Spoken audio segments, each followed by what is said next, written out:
Mesdames et messieurs, amis sportifs de Plus Sport TV, plaisir de savoir que vous êtes nombreux en notre compagnie et de suivre depuis quelques jours ce championnat de mini-foot avec nous ici au stade René Pleven et plus précisément sur la pelouse. Il faut dire tout simplement que c'est la dernière journée ce samedi 31 août 2024 où nous allons vous faire le point général avec les qualifiés pour les quarts de finale, ceux qui vont jouer directement la finale. Nous allons faire tout simplement le point ensemble avec Thomas Tocus. Thomas Tocus, bonjour et merci d'être avec nous ce matin.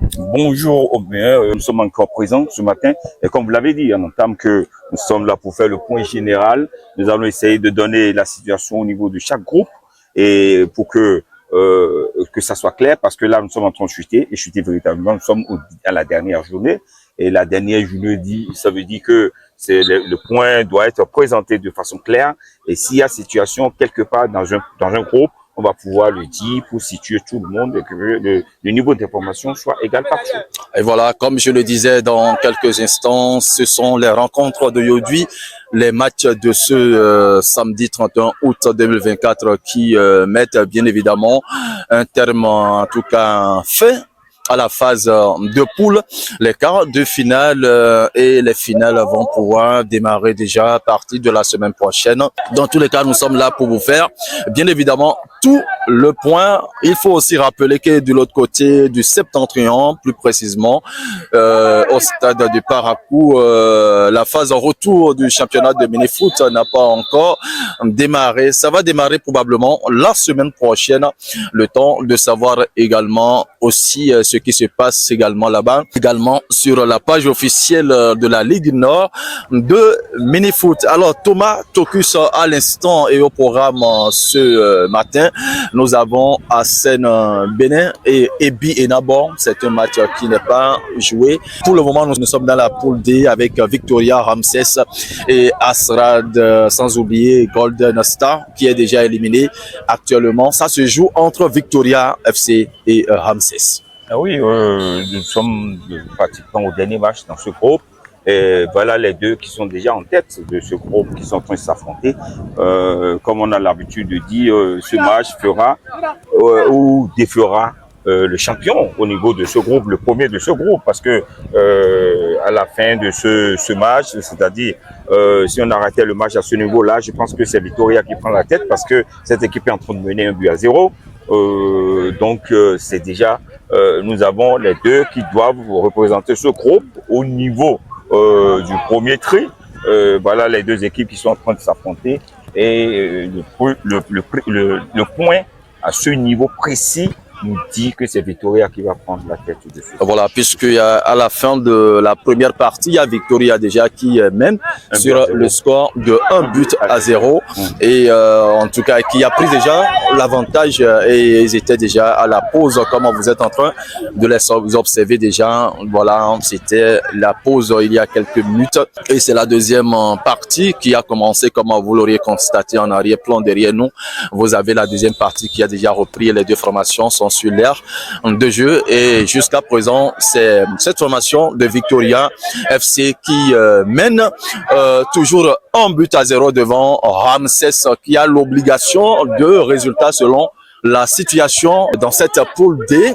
Il faut que Ramses marque et remporte ce match avant de passer au second tour et là ça va éliminer tout simplement Victoria, mais là c'est Victoria qui a l'avantage. Dans cette poule D, il y a Asrad qui a déjà fait le jeu et qui a 11 points et qui est déjà qualifié d'office. Il faut dire que c'est le même point avec Victoria FC, mais il faut dire que les avantages ont fait que Asrad est déjà qualifié. Ah oui, parce qu'il y a eu des forfaits et ces forfaits ont avantagé pas mal d'équipes.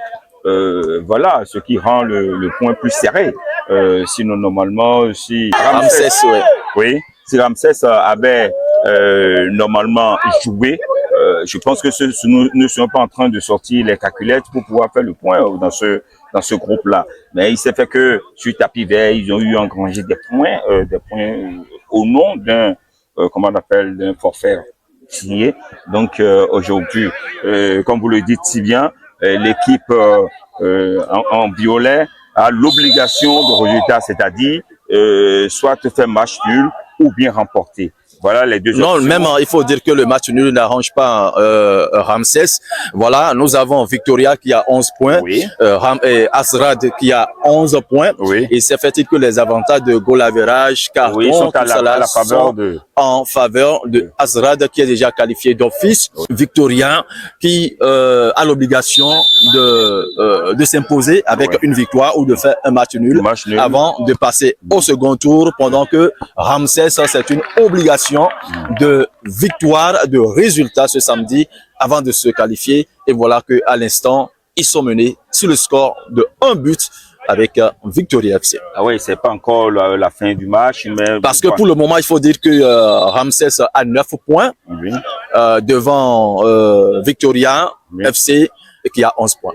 Qui a 11 points, c'est ça. Il va falloir attendre le coup de sifflet final de l'arbitre pour voir si Ramsès sera complètement calé, parce que là, avec le niveau de jeu qu'ils sont en train de développer sur le terrain, nous pensons que Victoria a pris le large et sera le premier de ce groupe. Maintenant, qu'adviendra-t-il de l'équipe qui est l'autre, la deuxième équipe? Elle va se contenter de sa place, parce que là, les forces ne sont pas égales et le niveau de jeu n'est pas aussi égal. Oui, pour le moment, il faut dire que c'est maintenant qu'ils ont repris la deuxième partie, la seconde partie de cette rencontre, et c'est 1-0. Donc, il faut aussi dire que Victoria FC n'est pas encore totalement à l'abri. Il faut attendre forcément la fin d'abord pour voir en Victoria se retrouver de l'autre côté au second tour et pour, en tout cas, se retrouver en quart de finale. Ah oui, tout à fait. Maintenant, ça dépendra. Parce qu'on dit bien évidemment que dans un match de football, tout peut arriver, même si vous avez l'équipe adverse qui est beaucoup plus supérieure que vous. Oui, tout peut arriver dans un match de football et c'est ça qui fait le charme du football. Maintenant, nous devons nous rendre compte d'une certaine réalité, parce que c'est pas un match qui va venir, c'est un match qui se déroule devant nous. Et déjà, avec ce que nous avons comme les phases de jeu, les différentes combinaisons sur le terrain, nous pourrons se faire une idée pour savoir si telle équipe peut passer ou telle équipe ne peut pas marquer. Donc, nous sommes devant le match qui se déroule. À partir de cet instant, est-ce que nous pouvons dire aujourd'hui que c'est vrai que Ramsès aussi trouve des occasions que les joueurs vendangent, mais dans un match aussi serré, il vous faut pas beaucoup comment on appelle d'occasions avant de marquer. Avec une demi-occasion, vous devez marquer, parce que c'est trop serré et les calculs sont tels que à chaque occasion, on doit compter un but. Voilà, dans tous les cas, il faut reconnaître que c'est un match vraiment très intense, très serré entre Victoria FC et Ramsès à l'instant. Et ce match qui se déroule bien évidemment derrière nous en arrière-plan. Dans tous les cas, nous attendons bien évidemment la fin de ce match pour voir si c'est Victoria qui va retrouver bien évidemment Asrad pour les quarts de finale. Et il faut le dire, les quarts de finale vont se jouer au niveau tout simplement des seniors. Lorsque je prends le côté, en tout cas la catégorie féminin, c'est la finale directement entre Dynasty et Wanou, oui. Omnisport. Du côté des vétérans, il y a Arsène Bénin qui est déjà qualifié, oui, avec Malawi. Oui. Les vétérans de Malawi qui sont déjà qualifiés, en attendant de voir l'officialisation bien sûr du côté de la commission. Voilà, mais voilà, nous allons faire également le tour des autres poules également. Pour d'autres groupes, voilà, pour que ça soit plus clair au niveau des téléspectateurs. Voilà, au niveau de la poule A, comme nous étions en train de le dire depuis quelques jours, vous avez Aïla, oui, qui est à Arsène Bénin, voilà, qui sont qualifiés d'office pour les quarts de finale. Oui. Dans la poule B, TRP et Cosmos. La poule C, à ce niveau, nous allons attendre parce qu'il y a un match en retard qui va se jouer tout à l'heure entre KSA qui a 3 points, même point avec Trinity Sport Academy, 3 points. Donc, la deuxième place va se déterminer à l'issue de ce match auquel on a droit en retard qui va se jouer dans quelques instants. Mais il faut dire que Dagbe Omnisport a déjà validé son ticket, son billet pour les quarts de finale dans cette poule C. Dans la poule D, c'est cela que nous sommes en train de décortiquer il y a quelques instants. Et on peut déjà voir néanmoins Asrad et Victoria FC pour les quarts de finale, même si il reste encore quelques minutes pour la fin de ce match qui oppose à l'instant Victoria et Ramses. Ah oui, je pense que nous avons fait le tout complet des différents groupes qui animent ce championnat zone sud. Et nous allons, pour ne pas vous répéter, pour ne pas se répéter, nous allons simplement attendre ce dernier match qui va se jouer tout à l'heure là, et pour savoir définitivement dans la poule C, entre KSA et Trinité Sport Academy. Voilà, quelle équipe pourront faire les quarts de finale avec les autres qui sont déjà dégagés au niveau des autres groupes. Donc, comme vous l'avez dit, à long terme de notre rapport, notre point, nous allons attendre carrément la zone nord qui doit débuter d'ici à là. D'ici la semaine prochaine. Oui, la semaine prochaine, la phase retour.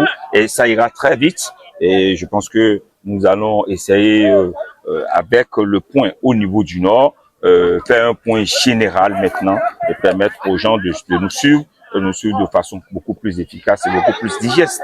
Parce que quand c'est comprimé, c'est difficile à reconnaître telle équipe c'est quoi, quelle équipe c'est quoi. Mais nous avons été clairs, c'est-à-dire au niveau de chaque poule, nous avons dégagé les équipes qui sont déjà en haut.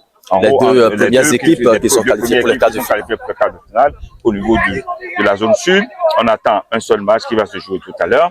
Et après, nous allons attendre carrément que la zone nord débute la phase retour pour maintenant insérer cela dans le programme et permettre à chaque téléspectateur. Oui, mais il faut reconnaître que les deux zones sont indépendantes. Voilà. Chaque zone joue de son côté pour dégager, voilà, un champion. Voilà, donc la phase en retour de la zone nord va débuter probablement la semaine prochaine. Oui. Et la semaine prochaine même va démarrer également la phase des quarts de finale de la zone sud. Oui, voilà. Parce voilà, puisque tout va se déterminer tout à l'heure. Au bout de ces quarts de finale et demi-finale que nous aurons l'équipe championne, l'équipe vice-championne, et maintenant attendre que la zone nord aussi dégage la championne et la vice-championne et les affronter dans des matchs directs pour avoir la première sur le plan national et la deuxième sur le plan national. Voilà, merci beaucoup à vous Tomatokis. Mesdames et messieurs, comme vous l'aviez bien évidemment compris, nous sommes dans la catégorie senior avec les 4 poules dont nous venons de vous faire le point. Dans la poule A, vous avez Aïla et Hassen Bénin qui sont qualifiés d'office pour les quarts de finale. Dans la poule B, vous avez TRP et Cosmos. Dans la poule D, en attendant la fin de ce match qui se joue à l'instant entre Victoria et Ramses, on peut déjà dire que c'est Asrad et Victoria qui valident leur billet pour les quarts de finale. Dans la poule C, on attend le match en retard entre KSA et Trinité Sport Academy qui va se jouer dans un instant. Mais il faut reconnaître que DAB a déjà validé son ticket pour les quarts de finale. Donc voilà un peu le point dans la catégorie senior. Et c'est dans cette catégorie seulement que va jouer les quarts de finale, les demi-finales et la finale. Oui, parce que c'est là où il y a beaucoup de groupes. Au niveau des vétérans, nous avons un seul groupe. Au niveau des femmes, nous avons un seul groupe. Donc, il va falloir dégager seulement, prendre la première équipe qui va s'affronter avec la deuxième au niveau des femmes et au niveau des vétérans aussi. Et tandis qu'au niveau des seniors, les groupes sont nombreux et il va falloir les croiser pour pouvoir dégager et atteindre les objectifs fixés au début de ce championnat national qui est juste à sa première édition. Voilà, donc voilà, comme vous l'aviez si bien compris, c'était le point, bien évidemment, dans la catégorie senior. Au niveau des vétérans, il y a 3 équipes dans cette poule. Vous avez Hassen Bénin, Malawi et AJF FC de Sobetes. Pour le moment, nous avons Hassen Bénin qui a 5 points, Malawi qui a 5 points et AJF qui a 3 points. Donc on peut supposer que Hassen Bénin et Malawi vont jouer la finale parce que c'est une seule poule. Voilà, donc Hassen Bénin et Malawi vont jouer la finale. Et du côté de la catégorie féminin, nous avons Dynasty et Wanou Omnisport qui voilà, vont se retrouver également pour la finale également. Donc voilà un peu le point dans son ensemble, mesdames et messieurs. C'était vraiment un plaisir de partager vraiment tous ces beaux moments avec vous, Thomas Tocus, sur ce championnat de mini-foot et de vivre également les bons moments avec la prestation, le jeu, l'utilisation rationnelle de l'espace, le ballon, les contrôles. On sent que voilà, il y a de la matière au niveau de chaque équipe. Ah oui, c'est vrai, parce que lorsqu'on dit déjà que c'est un championnat, chacun vient avec ses forces et ses faiblesses. Maintenant, c'est dans un match, ce qu'il faut, après le match, il faut pouvoir faire le rapport et savoir ce qui a marché, ce qui n'a pas marché. Et c'est ça qui va déterminer la progression, ou, je ne sais pas, de chaque équipe, parce que les équipes sont arrivées, et telles comme nous l'avons dit, et nous l'avons toujours dit lors de nos différents points, que il y a des équipes qui sont arrivées, pas forcément pour être première ni deuxième, mais juste pour voir le niveau de travail, tester le travail qui a été fait jusque-là et voir à quel niveau ils se retrouvent, les éléments se retrouvent, les joueurs se retrouvent et savoir désormais quoi faire. Donc, il y a d'autres qui sont venus, eux autres, ils sont déjà dans l'accomplissement, en fait, ils sont déjà à un certain niveau et ils veulent vraiment jouer ce championnat et le jouer à fond. C'est le cas des premières et deuxièmes équipes que nous sommes en train de constater au niveau de chaque pôle. Maintenant, il va falloir que ceux qui n'ont pas pu émerger, les équipes qui n'ont pas pu émerger, que ces équipes puissent maintenant comprendre que un championnat, on vient dans un championnat pour gagner, pas forcément pour voir le niveau. C'est vrai, pour voir le niveau, mais à un moment donné, il faut se déterminer, savoir qu'il faut aller de l'avant. Et aller de l'avant, c'est ça qui fait parler de la progression et de l'évolution d'une équipe. Voilà, Thomas Tocus, nous avons suivi quand même de long, là depuis le début jusque-là, ce championnat de mini-foot avec les différentes équipes qui se sont illustrées à travers le jeu, les prestations. Qu'est-ce qu'on peut dire à travers, bien évidemment, la prestation de ces différents joueurs qui composent ces différentes équipes dans ce championnat? Non, mais en fait, lorsque nous avons parlé au moment où ce championnat démarrait, c'est que le grand championnat, championnat masculin national de football, était déjà à la pause, c'était déjà les vacances. Donc, il s'est fait que nous avons trouvé certains éléments qui se retrouvent dans certaines équipes, des éléments qui jouent déjà la première ou deuxième division au niveau sur le plan national dans les grands championnats masculins. Donc, ceux-là sont venus égayer un peu, donner beaucoup plus de la lumière dans le jeu. C'est pas leur manière de jouer, leur manière de donner les passes.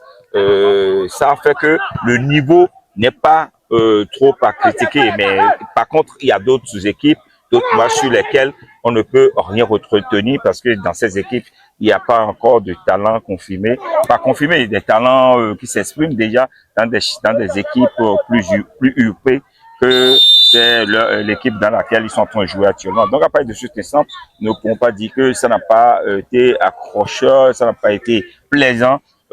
Ces différents matchs auxquels nous avons eu droit lors de ce championnat première division.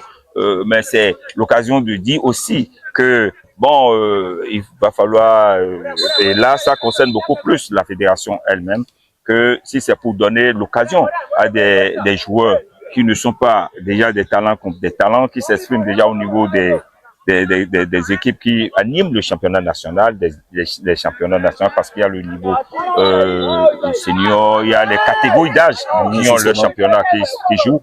Et donc, si c'est pour donner l'occasion à des joueurs qui ne jouent pas ces championnats-là de pouvoir s'exprimer pour qu'on puisse les former, puis les trucs, parce qu'à la fin, il va falloir penser à avoir une sélection, tu vois, une sélection qui va jouer sur le plan africain, sur le plan mondial, les compétitions. Parce qu'il y a la CAF, il y a la CAN qui se joue au niveau de mini-football. Il y a la Coupe du Monde qui se joue au niveau du mini-football.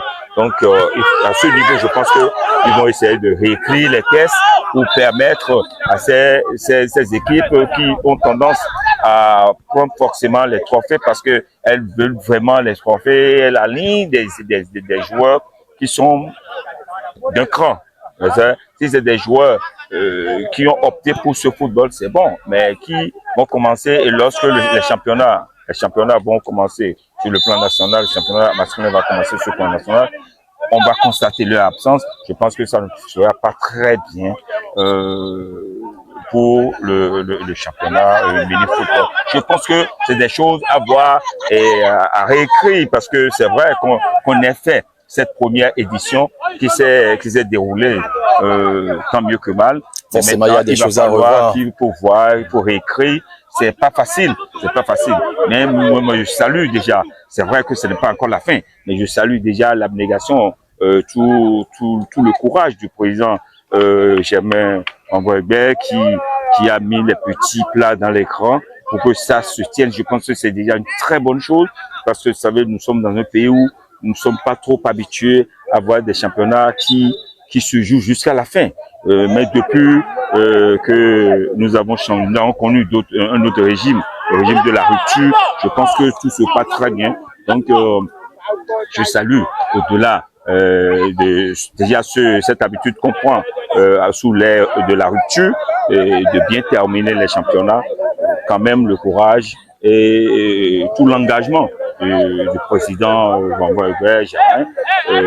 et tout son comité, tout son staff, voilà le staff, tout cela, voilà tout le comité, en tout cas le bureau exécutif, tout ceux-là qui travaillent autour de lui. Voilà, donc que ce soit ceux-là qu'on voit sur le terrain, ceux-là qui sont dans l'ombre. Voilà. Dans tous les cas, tout le monde essaye de mettre les petits plats dans les grands. Pour que ça se fasse, ça s'est pas passé sans commencement dedans. Mais qu'une fois que vous avez pris l'engagement, il faut l'assumer. Donc nous sommes en train de chuter, comme j'ai l'habitude de dire, et on verra comment ça va être fait pour que la deuxième édition nous donne beaucoup plus de baume au cœur, beaucoup plus de plaisir et nous permet de dire que véritablement nous sommes dans un championnat. Voilà, donc comme vous le savez, et comme je suis en train de le dire toujours, vous avez ce match qui se joue toujours derrière nous, toujours 1-0 profit de Victoria FC qui tend vers une victoire qui lui permet de passer au second tour et de retrouver Asrad dans cette poule D, la dernière poule de cette catégorie senior.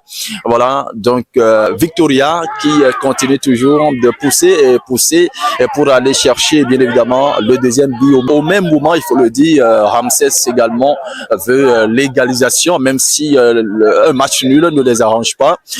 Dans tous les cas, il reste encore quelques minutes à jouer pour le compte de cette rencontre où Victoria mène toujours au score. Et voilà, c'est la fin de ce match entre Victoria et Ramsès FC. Victoria qui l'emporte sur 1-0. Nous avons ici le capitaine Thomas, voilà, qui nous a rejoint. Alors Thomas, allez rapprocher un peu. Voilà, Thomas, bonjour. Bonjour, monsieur le journaliste. Voilà. Il fallait forcément une victoire ou un match nul pour vous retrouver en quart de finale. Une victoire ce matin. Vos impressions? Tout d'abord, je suis très joyeux, très content pour cette victoire. Et il fallait vraiment remporter ce match ou un match nul. Je ne peux qu'être content pour moi, pour toute l'équipe, pour toute la direction et voilà, cap sur la phase nationale, je pense. Comment vous avez trouvé le jeu avec votre équipe? Je pense que cette fois-ci, notre équipe n'a pas vraiment joué notre jeu d'habitude parce que nous sommes une équipe joueuse. On aime avoir le ballon, produire du beau jeu. Je pense que cette fois-ci, l'équipe s'est préparée vraiment pour nous parce qu'elle aussi avait envie de se qualifier. Donc, c'était beaucoup difficile pour nous. Ils nous ont vraiment harcelés. Puis derrière, jusqu'en attaque, on a eu du mal. Je pense que on ne peut que se contenter de ce qu'on a produit comme jeu et repartir dans notre cocon et mieux nous apprêter pour les matchs à venir afin de dominer les équipes à venir. Voilà, vous êtes qualifié pour les quarts de finale dans cette poule D avec Asrad. Comment comptez-vous préparer ou aborder le prochain match, votre match pour les quarts de finale? Je pense que là maintenant, ça serait les phases éliminatoires directes et il n'y a que le travail. Comme je l'ai dit, on va repartir à notre base, travailler et corriger certaines de nos difficultés, nos failles. Et je pense que nous aurons dans l'obligation de ramener une équipe un peu plus joueuse et un peu plus compétitive à partir de quart de finale. Parce que là, c'est carrément un autre tournoi qui va commencer. Ça, c'est un peu plus difficile. Donc, on va repartir, mieux nous armer, mieux nous préparer pour pouvoir vraiment espérer passer cette étape-là, puisque ça ne serait pas facile. Voilà, merci Thomas. Je rappelle que vous êtes le capitaine de Victoria FC. On vous souhaite bonne chance pour la suite. Merci beaucoup, merci. Voilà, Thomas Tocus, vous êtes toujours avec nous. Vous avez écouté le capitaine de Victoria FC, Thomas, et son équipe qui vient de s'imposer 1-0 face à Ramsès. Victoire méritée, cette équipe qui se retrouve au quart de finale avec Al-Sadd. Oui, moi je trouve que c'est une équipe qui mérite amplement cette place parce que pourquoi je le dis, nous l'avons suivi cette équipe depuis l'entame de ce championnat qui est en train de chuter. On l'a resté très bien comporté lors des différents matchs. Seulement le problème, la seule difficulté que cette équipe a parfois, c'est ne pas être à l'heure. Et c'est ça qui a fait qu'ils ont perdu pas mal de points. Sinon, ils ont un jeu fluide, un niveau technique qui est un peu au-dessus des autres, à part l'équipe de Ayla, les autres équipes que je ne peux citer que sans regarder sur papier. Donc, je pense que c'est une équipe, Vitoria, cette équipe de jeunes de Kondéou, qui s'est véritablement détaché et avec un jeu très correct. Je pense que c'est une équipe qui mérite amplement cette place et je pense que elle n'a pas encore fini de dire ses derniers mots parce que, comme le capitaine l'a dit, c'est un autre tournoi plus serré qui commence maintenant parce que c'est à éliminatoire direct. Donc, il va falloir que les gens soient beaucoup plus sérieux s'ils veulent vraiment aller au loin. Mais avec l'engagement que le capitaine Thomas vient de nous donner, c'est que l'équipe là est taillée pour aller très loin dans ce championnat. Voilà, merci beaucoup à vous, Thomas Tocus. Ça fait beaucoup plaisir de, en tout cas, passer cette aventure. On se rappelle encore du match d'ouverture ici, où, voilà, nous sommes vraiment engagés, voilà, dans la couverture, voilà, de ce championnat le championnat national de mini-foot où nous sommes encore ensemble nous sommes pratiquement à la fin. Merci beaucoup à vous, mesdames et messieurs, chers internautes, chers téléspectateurs de Plus Sport TV. C'est également un plaisir de savoir que vous êtes toujours nombreux en notre compagnie à nous suivre sur Plus Sport TV. Voilà, et comme vous l'avez si bien constaté, nous venons de vous faire le point catégorie par catégorie. Tout est clair maintenant et on va se retrouver très prochainement pour d'autres productions. Et en attendant, les quarts de finale qui vont démarrer mercredi de la semaine prochaine. On se dit à tout de suite. À tout de suite et vivement mini-football au Bénin. Voilà, merci beaucoup à vous. Allez, bye bye.